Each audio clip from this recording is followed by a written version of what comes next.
If somebody who you know quite well were to approach you and say, Tony, I'm about to go on the Leading with Emotional Intelligence module of the LDP, what advice would you give them before they attended the workshop?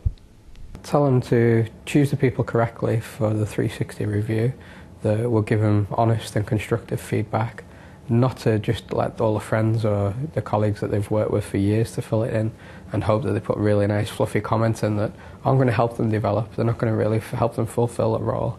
And excuse me, tell them to be true to themselves in terms of when they turn up, make sure they're willing to participate, leave other things behind.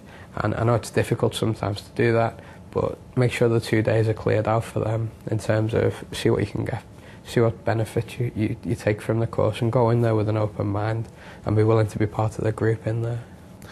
Come in with a completely open mind.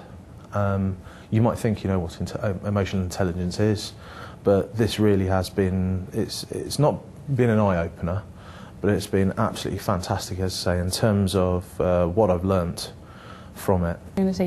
I think the one thing that I've learned over the last year and a bit has been, you know, to take the time to reflect on each individual module and to take the time out to write it up in P2 and write up the actions, because as time goes on it builds up and it becomes quite a lot because we do learn so much.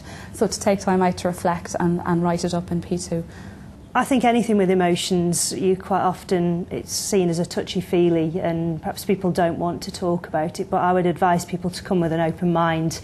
And don't be afraid to share feelings, because I think what I found is talking about some examples, especially difficult, challenging situations that have been quite emotional for me in a professional environment. Talking about those with other people, you actually discover that other people are going through something very similar. So it's not to be afraid to show those areas in front of other people and share them, because I think everybody can learn from those environments and those situations. So to come with an open mind.